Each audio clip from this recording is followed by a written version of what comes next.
వీడియోలో చల్లమిరపకాయలు ఎలా ప్రిపేర్ చేసుకోవాలో చూపిపోతున్నానండి. సమ్మర్ టైం అంటే చల్లమిరపకాయలు పెట్టేసుకుంటే ఒక సంవత్సరం వరకు కూడా ఏం బాధ ఉండదన్నమాట. పెరుగుతో పాటైనా పప్పు, రసం, పచ్చడన్నం ఎందులోకైనా కాంబినేషన్ గా తినచ్చు. చాలా టేస్టీగా ఉంటాయి. ఇప్పుడు నేను చూపించే ప్రాసెస్ కనుక ఫాలో అయినట్టయితే కారం లేకుండా కమ్మగా ఉంటాయి. ఉప్పు కూడా కరెక్ట్ గా చెప్తాను, ట్రై చేసి చూడండి.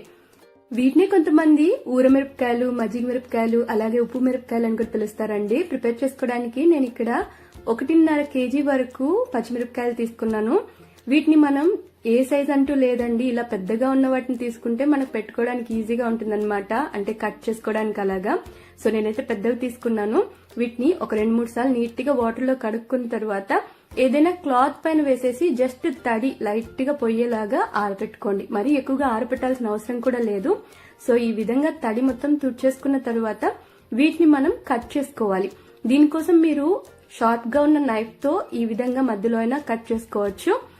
లేదంటే ఏదైనా పిన్ ఉంటుంది కదా, కొత్త సేఫ్టీ పిన్ లాంటిది లేదా దబ్బనం లాంటిది తీసేసుకుని మధ్యలో ఈ విధంగా చీల్చుకోవచ్చు. ఈజీ ప్రాసెస్ అంటే నైఫ్ తో ఈజీగా ఉంటుందండి. మీరు నైఫ్ తో కట్ చేసుకోండి. నేనైతే అన్నిటినీ ఈ విధంగా కట్ చేసి పెట్టుకున్నాను. ఇలా అన్నిటికీ మనము చక్కగా మధ్యలో స్లిట్స్ చేసుకున్న తర్వాత వీటిని ఊరబెట్టుకోవాలి. దానికోసం ప్రాసెస్ చూపిస్తాను. ఏదైనా పెద్ద పాత్ర తీసేసుకుని అందులోకి 1.5 kg మిరపకాయలకు గాను 1 లీటర్ వరకు నేను పెరుగు తీసుకున్నాను. దీన్ని ఈ విధంగా కవ్వంతో అయినా లేదా విస్కర్ తో చక్కగా ఏమాత్రం ఉండలు లేకుండా విస్క్ చేసుకోవాలి. ఇప్పుడు ఇందులోకి 1 లీటర్ పెరుగు గాను 1 లీటర్ వాటర్ యాడ్ చేసుకోవాలండి.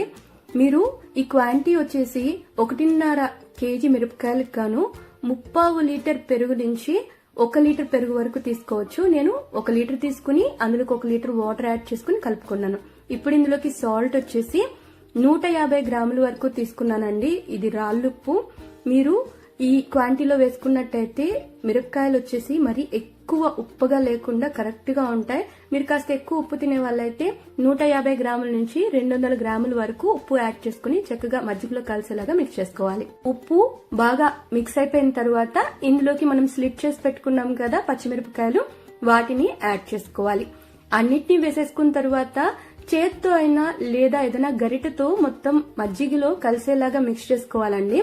ఇలా కలుపుకునేదానికంటే కూడా మీరు జస్ట్ ఇలా కుదిలించుకుంటే కూడా సరిపోతుందన్నమాట. అన్నిటికీ మజ్జిగ బాగా పట్టేస్తుంది. ఈ విధంగా పట్టిన తర్వాత వీటిని బాగా అదమాలి, మజ్జిగలోకి ఇమిరేలాగా అదిమేసి వీలైతే దీనిపైన ఏదైనా వెయిట్ పెట్టైనా క్లోజ్ చేసుకోవచ్చు. లేదంటే నార్మల్ గా దీనిపైన టైట్ గా మూత పెట్టేసి మధ్య మధ్యలో ఓపెన్ చేసి ఒక 3 రోజుల వరకు కలుపుకుంటూ ఉండాలండి. ఓపెన్ చేసి కలుపుకోకపోయినా జస్ట్ మూత పెట్టి అలాగే కుదిలించుకుంటూ ఉంటే కూడా సరిపోతుంది. నేనైతే దీన్ని మూత పెట్టి మధ్య మధ్యలో అంటే రోజుకు 1-2 సార్లు ఓపెన్ చేసి కలుపుకుంటూ ఉన్నాను అనమాట. చూడండి, 3వ రోజు ఈ విధంగా చక్కగా మజ్జిగ అయితే అన్నిటిలోకి ఊరిపోయింది.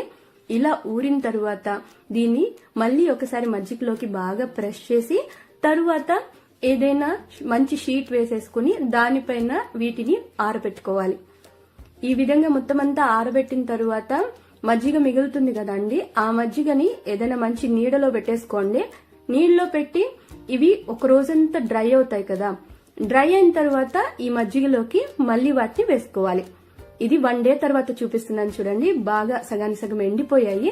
ఎండిన వాటిని మళ్ళీ మనం మజ్జిగలోకి వేసి మళ్ళీ మరుసటి రోజు నైట్ అంతా నానిన తర్వాత వీటిని మళ్ళీ షీట్ పైన వేసుకుంటూ ఇలా కంటిన్యూస్ గా ఒక 3 days చేసామనుకోండి, మజ్జిగంతా కూడా ఈ మిరపకాయల్లోకి ఊరిపోతుంది. తర్వాత నార్మల్ గా ఎండలో పెట్టి డ్రై చేసుకోవాలి. చూస్తున్నారు కదా, నేనైతే ఒక 10 days పట్టిందండి ఇది మొత్తం ఆరడానికి. ఎందుకంటే మనకు బాగా ఆరితేనే ఇవి ఎక్కువ రోజులు నిల్వ ఉంటాయి, సంవత్సరాల తరబడి ఏమాత్రం ప్రాబ్లం లేకుండా. సో నేనైతే 10 days బాగా ఎండలో పెట్టేశాను. 10 days తర్వాత బాగా డ్రై అయిపోయాయి. ఈ మిరపకాయలు ఏ చింత లేదండి, ఒక సంవత్సరం వరకు కూడా చక్కగా నిల్వ ఉంటాయి. ఇప్పుడు వీటిని ఫ్రై చేసుకోవడానికి ఫస్ట్ ప్యాన్ లోకి కాస్త ఆయిల్ తీసుకోండి, సరిపోతుంది. ఆయిల్ కొంచెం వేడైన తర్వాత ఈ ఊరమిరపకాయలని వేసేసి ఫ్రై చేసేసుకోవడమే. ఈ విధంగా కలర్ మారితే సరిపోతుంది, మరి ఎక్కువగా కూడా కలర్ చేంజ్ అవ్వాల్సిన అవసరం లేదు. ఇలా ఫ్రై చేసి తీసేసుకున్న వాటిని మనము పెరుగన్నంలోకి కానీ, పప్పుచారు గాని, రసం, ఇంకా పచ్చడన్నంలోకి కూడా చాలా బాగుంటుంది. కొంతమంది వీటిని ఈ పులిహోర చేస్తుంటారు కదా, పులిహోరలోకి వేసుకుంటూ ఉంటారు, దద్దోజనంలోకి యాడ్ చేసుకుంటారు. ఎలా చేసుకున్నా ఇవైతే టేస్ట్ చాలా బాగుంటాయండి. కమ్మగా అలాగే కొరుక్కుని తినడానికి కూడా బాగుంటాయి. నేను చెప్పిన క్వాంటిటీలో కనుక మీరు చేసుకున్నట్టయితే మరీ ఎక్కువ కారం ఉండదు, మరీ ఎక్కువగా ఉప్పుగా లేకుండా తినడానికి సూపర్ గా ఉంటాయి. నాకైతే వీటిని అలాగే తినేయడం కూడా చాలా ఇష్టం అనమాట. సో మీరు ట్రై చేసి చూడండి. ట్రై చేసి మీకు నచ్చినట్టయితే లైక్, షేర్ ఇంకా కామెంట్ చేసేయండి. ఛానల్ ని మీరు ఇంతవరకు సబ్స్క్రైబ్ చేసుకున్నట్లయితే తప్పకుండా సబ్స్క్రైబ్ చేసేసుకోండి.